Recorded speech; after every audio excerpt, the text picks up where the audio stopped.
Last time you went to Target for laundry detergent, you walked out with $140 worth of stuff you forgot about by the time you got home. Check your bank statement. $137.43 at Target, 3 days ago. If this video makes you uncomfortable, it's because you've spent years mistaking financial bleeding for normal adult life. That car payment? Normal. DoorDash 3 times a week? Everyone does it. Phone upgrade every 2 years? That's just how it works now. Except none of it's normal, it's just profitable for everyone except you. Rich people see a $520 car payment and calculate the $180,000 they won't have in 20 years. You see $520 and think, I can afford that monthly. That's not a small difference in perspective. That's the difference between building wealth and performing it. My name is Mr. Rob, and I spent $47,000 on car payments before I turned 30. I've got designer shoes I wore twice sitting in my closet right now. I financed a trip to Iceland that I mostly remember because of the 18-month credit card bill. I know exactly what you're doing wrong because I did all of it first, and I spend way too much time thinking about money and how it actually works now because I had to unfuck my entire financial life. If you feel like you're doing everything right but still not getting ahead, subscribe and hit the like button. It genuinely helps. I'm going to show you 5 categories of purchases I've completely eliminated, not because I can't afford them, because I finally did the math on what they were actually costing me. The first 4 will sting, but number 5, you did it within the last 48 hours, and you're going to want to defend it. Don't. Just listen. Car payments aren't normal. They're normalized. There's a difference. Normal would be saving up and buying a car you can afford. Normalized is financing something you can't afford by breaking it into monthly chunks that feel manageable, but are actually financial poison delivered slowly. The average new car costs over $50,000 for something that loses 15% of its value the second you drive it off the lot. But the dealership doesn't want you thinking about that. They want you focused on one number. It's only $520 a month. Only, as if $520 is monopoly money. $520 a month for 72 months is $37,440. You're paying $37,440 for a car that'll be worth maybe $22,000 when you finish paying for it. You literally paid an extra 15 grand for the privilege of having a payment. And you traded in your last car, didn't you? Still owed $7,000. Dealer said no problem. We'll roll it into your new loan. You thought that was helpful. That was financial murder. You're now paying for 2 cars and only driving one. I drive a 2009 Honda Accord, 0 monthly payment, while everyone else competes for the latest model. I'm investing that $520 every month. That $520 invested monthly at 10% becomes $172,000 in 10 years. In 20 years, $400,000. $400,000 or a car payment. Let that sit. $400,000. That's a paid-off house in most of America. That's retiring 10 years early. That's never worrying about money again. And you traded it for what? A nicer dashboard? Leather seats? The privilege of having a payment forever? You don't own that car until it's paid off. Until then, you're renting it from the bank at an astronomical rate. The moment you can't make those payments, they take their car back. That's not ownership. That's financial servitude with leather seats. So what's it going to be? A $520 monthly payment or $400,000 in 20 years? Choose. Check your closet right now. Count the items with tags still on them. Go ahead, I'll wait. Now count the ones you've worn more than twice in the last month. The ratio is embarrassing, isn't it? $300 shoes, $3 in emergency savings. Designer clothes to a job you hate so you can afford more designer clothes you don't need. Your boss, the one with the boring Toyota and generic polo shirts, has $890,000 in investments. You've got $2,100 and a closet full of designer labels. Who's actually winning here?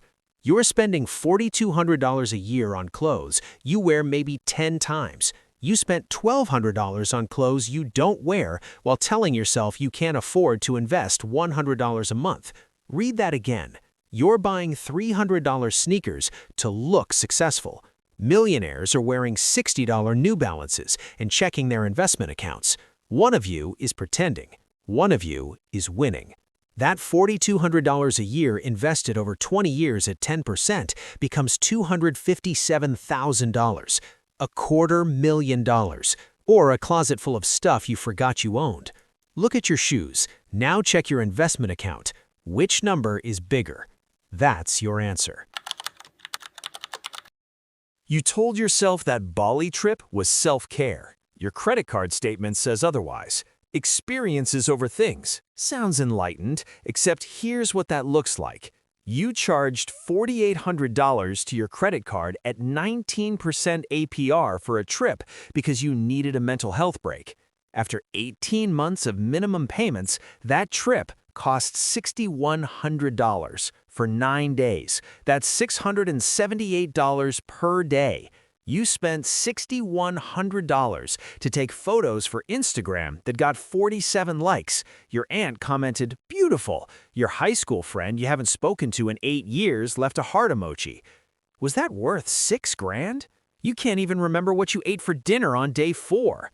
You're performing a life you can't afford for people who aren't watching. The vacation is over. The debt isn't. That's not self-care. That's self-sabotage with better scenery. You know what's good for your mental health?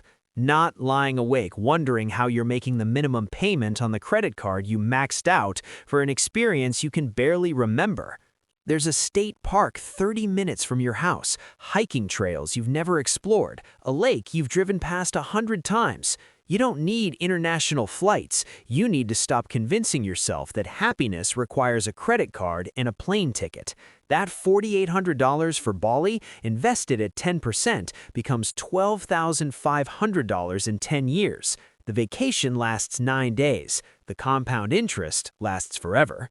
If you can't pay cash for the experience, you're not making a memory, you're buying regret with interest. Your phone works. It connects to the internet, takes photos, makes calls, does everything you need. But you got that email last week. You're eligible for an upgrade. And you felt something, didn't you? A little spark of excitement. They trained you to feel that. You're Pavlov's dog, and the bell is a phone you don't need. Here's what that email actually says. Give us more money for something you don't need because we've convinced you that last year's technology is broken. Your laptop runs every program you need, but there's a new one that's 3 millimeters thinner. Your TV displays every show, but now there's one with 4 more inches. Your gaming console plays every game, but the new one has slightly faster load times. The upgrade culture is a psychological con designed to make your perfectly functional stuff feel inadequate. My phone is 3 years old. It does 3 things that matter: internet, photos, calls. I don't need 17 camera lenses to photograph my lunch. I don't need a processor powerful enough to run NASA simulations to check email. Rich people upgrade when something breaks. Poor people upgrade when they're told to. That new phone, $1,200. Your current phone, free because you already own it. Investing that $1,200, worth $3,100 in 10 years. You're paying money to solve a problem you don't have. Next time you're about to upgrade, ask yourself, is this worth $3,100? Because that's the actual price. The first 4 were easy to hear. Car payments, status items, vacations, upgrades, those feel like luxuries. You can rationalize cutting them. But number 5, you did this within the last 48 hours. Open your DoorDash app, check your order history, add it up for the last month. Go ahead. It's more than you thought, isn't it? Food delivery. But Mr. Rob, I'm tired. I work long hours. My time is valuable. Okay, let's talk about that. You order Chinese food. Costs $15 at the restaurant. On DoorDash, $19, plus $3.99 delivery fee, plus $2.50 service fee, plus $5 tip. You just paid $30.49 for $15 worth of food that's cold while someone drives it around town. You paid double to not get off your couch. 3 times a week, that's $366 a month, $4,392 a year. $340 a month on DoorDash. Do that for 20 years, you just delivered away $257,000, $250,000 for convenience. But my time is valuable. Is it? You ordered DoorDash last night because you were too tired. Then what did you do with that 30 minutes you saved? Did you work on anything meaningful? Call a friend? Read a book? No. You scrolled TikTok on the couch until the food arrived cold. That's what you paid $30 for. Permission to scroll. I pick up my own food. 20 minutes round trip. Hot. Fresh. Save $200 a month. That's $2,400 a year straight into investments. Breaking the delivery habit makes you cook more, healthier, cheaper. You learn a skill instead of outsourcing one. Food delivery isn't convenience. It's learned helplessness with fees. Next time you're about to order, ask yourself, is this worth $257,000? Because that's the actual price. Month 1 is rough. Your brain screams for dopamine hits. You'll walk past the car dealership and feel envy. You'll scroll Instagram and see debt-funded Greece trips and wonder if you're missing out. This is withdrawal. Shopping addiction is real. Month 2, you'll relapse. You'll order DoorDash because you had a hard day. You'll browse cars online just to see. This isn't linear. You're breaking an addiction your entire social circle still has. But something shifts. Mental space returns. You're not constantly evaluating whether you need the latest thing. Your bank account looks unfamiliar, in a good way. By month 3, something magical happens. You feel sorry for people trapped in the cycle. Someone stresses about their car payment while wearing $250 sneakers, and you feel relief, not judgment. Add it all up. The car payment you don't have, the status items you don't buy, the vacation you don't finance, the upgrade you skip, the food you pick up yourself.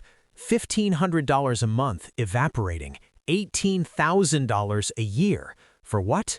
$1,500 a month for 20 years isn't $360,000 saved, it's over $1 million invested. $1,030,000. You're currently choosing car payments in DoorDash over $1 million.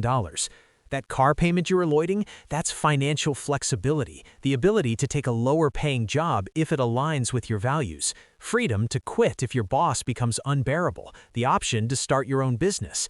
Those status purchases you're skipping, confidence that doesn't depend on external validation. When your self-worth isn't tied to your wardrobe, you become psychologically invincible. Those credit card vacations you're not taking, financial peace. The stress relief from not having debt beats any spa day. Those upgrades you're refusing, stepping off the hamster wheel while everyone else runs faster to keep up with trends that don't matter. That food delivery habit you've broken, reclaiming basic competence, cooking more, healthier, cheaper. People will shame you for opting out. They'll call you cheap. They'll say you're missing out on life. But these are the same people complaining they can't save money while financing their entire lifestyle on credit. Their criticism isn't about you, it's projection of their own financial insecurity. Picture yourself at 65, exhausted, still working, retirement account $47,000. You remember making good money, $70K, $80K, more, and you cannot figure out where it went.